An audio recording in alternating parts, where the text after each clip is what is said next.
Hi friends, welcome back to my channel. ఈరోజైతే మంచి healthy recipe, రోటీలకైనా పుల్కాలకైనా రైస్కైనా super టేస్టీగా ఉండే కర్రీ. చూడడానికి ఎంత కలర్ఫుల్గా ఉందో టేస్ట్ వైజ్ కూడా అంత బాగుంటుంది. అయితే ఈ రెసిపీలోకి పోవడానికి ముందు ఎవరైనా నా ఛానల్ కొత్తగా చూస్తున్నట్లయితే నా ఛానల్ సబ్స్క్రైబ్ చేసుకొని సపోర్ట్ చేస్తారని అనుకుంటాను. ఇప్పుడైతే రెసిపీలోకి పోదాం. ఫస్ట్ అయితే ఒక మిక్సీ జార్ తీసుకొని కొత్తిమీర, కొద్దిగా పుదీనా, దాంతోపాటు వెల్లుల్లి ఒక 7 నుంచి 8, పచ్చిమిర్చి ఒక 2 నుంచి 3. ఇక్కడ కారం అయితే లేవు, అందుకే నేను 3 అట్లా వేసుకున్నా. మీకు కారం ఉంటే తక్కువ వేసుకోండి.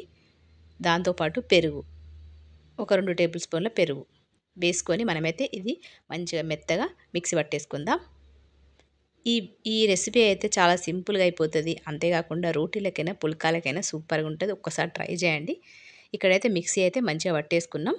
ఆ తర్వాత ఇందులో మనము పల్లీలు ఒక 2 నుంచి 3 టేబుల్ స్పూన్లు, దాంతోపాటు కొబ్బరి ఒక చిన్న ముక్క, సన్నగడ్డ వేసుకున్న కొబ్బరి ముక్కలు, అవి అన్నీ వేసుకొని మిక్సీ అయితే మంచిగా పట్టేసుకుందాం.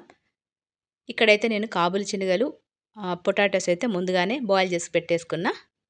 ఇక్కడైతే కర్రీ కోసం కడాయి పెట్టుకున్న, వేడైంది. మంచిగా ఆయిల్ వేసుకుందాం. ఆయిల్ ఒక 3 నుంచి 4 టేబుల్ స్పూన్లు వేసుకోండి. ఆ తర్వాత ఆయిల్ వేడైన తర్వాత జీలకర్ర ఒక టేబుల్ స్పూన్, ముందుగానే సన్నగడ్డ వేసుకున్న ఉల్లిపాయ ముక్కలు, పచ్చిమిర్చి, కరివేపాకు. ఈ కర్రీ మొత్తం కూడా పచ్చిమిర్చితోనే రెడీ అవుతుంది. చూడ్డానికి కలర్ఫుల్గా గ్రీన్గా మస్తు టేస్టీగా ఉంటుంది. ఇక్కడ నేను కారం కోసం అయితే మిర్చి పౌడర్ ఏం యూజ్ చేయట్లేదు. ఓన్లీ పచ్చిమిర్చి, ఇంకెక్కువ కారం కావాలంటే మిరియాల పౌడర్ అట్లా వేసుకోవాలి, గంతే. ఇక్కడైతే ఉల్లిపాయలు, పచ్చిమిర్చి అన్నీ కూడా మంచిగా బ్రౌన్ వచ్చేసినాయి. ఇప్పుడు మనం ముందుగానే మిక్సీ పట్టుకున్నాం కదా కొత్తిమీర, పుదీనా, అదంతా కూడా ఇందులో వేసుకుందాం. ఈ విధంగా వేసుకొని మంచిగా కలుపుకుందాం. ఈ పేస్ట్ అంతా ఉల్లిపాయలో కలిసిపోయి మంచిగా ఒక థిక్ గ్రేవీ లాగా రెడీ అవుతుంది.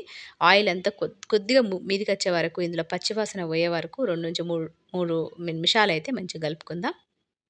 ఆ తర్వాత మనమైతే పసుపు వేసుకోలేదు కాబట్టి ఇప్పుడు ఒక 1/2 టేబుల్ స్పూన్ పసుపు, జీలకర్ర పౌడర్. ఇలా మసాలాలు కూడా ఎక్కువ వేసుకోము, ఓన్లీ జీలకర్ర, ధనియాల పౌడర్ మాత్రమే. ఒక టేబుల్ స్పూన్ ధనియాల పౌడరు వేసుకొని మరొకసారి కలుపుకుందాం. ఈ విధంగా ఒకసారి కలుపుకోండి. ఇందులో నేనైతే వాటర్ అయితే వేడి నీళ్ళు మాత్రమే యాడ్ చేయాలి, చల్లటి నీళ్ళు యాడ్ చేయొద్దు. ఈ విధంగా మంచిగా కలుపుకొని ఒక 2 మినిట్స్ అట్లా వదిలేసిన తర్వాత ఆయిల్ అయితే మీదికి వస్తుంది. ఆయిల్ మీదికి వచ్చిన తర్వాత ముందుగానే ఉడికించి పెట్టుకునే కాబూలి శనగలు, పొటాటోస్ ముక్కలు వేసుకుందాం. దాంతోపాటు వీటికి సరిపడా ఉప్పు వేసేసుకొని ఒక్కసారి మంచిగా కలుపుకుందాం. ఇక్కడైతే నేను వాటర్ అయితే గ్రేవీ కోసం యాడ్ చేస్తున్నా, వేడి నీళ్ళు మాత్రమే యాడ్ చేయండి మీరు. ఈ విధంగా మనకు గ్రేవీ ఎంత కావాలో అంత వేడి నీళ్ళు మాత్రమే యాడ్ చేయండి. ఈ విధంగా వేడి నీళ్ళు వేసిన తర్వాత మరొకసారి కలుపుకుందాం. ఇక్కడ లాస్ట్లో నేను 2 నుంచి 3 పచ్చిమిర్చి కూడా వేసుకున్నా. ఒక 5 నిమిషాలు 6 నిమిషాలు మూత పెట్టేస్తే మనకైతే కర్రీ అయితే రెడీ అయిపోతుంది. ఎంతో సింపుల్గా ఉండే గ్రీన్ హరాబరా కర్రీ అయితే రెడీ అయిపోతుంది. ఈ విధంగా మరి మీకు నచ్చింది అనుకుంటాను. ఒకసారి ఈ విధంగా ట్రై చేయండి. పుల్కాలకైనా, రోటీలకైనా, రైస్కైనా సూపర్గా ఉండే కర్రీ అయితే రెడీ అయిపోయింది. ఈ రెసిపీ మీకు నచ్చితే ఖచ్చితంగా సబ్స్క్రైబ్ చేసుకొని సపోర్ట్ చేస్తారని అనుకుంటాను. మరొక మంచి రెసిపీతో మిమ్మల్ని అయితే కలుస్తా. మరి అంతవరకు ఉంటా. మరి నమస్తే, సెలవు.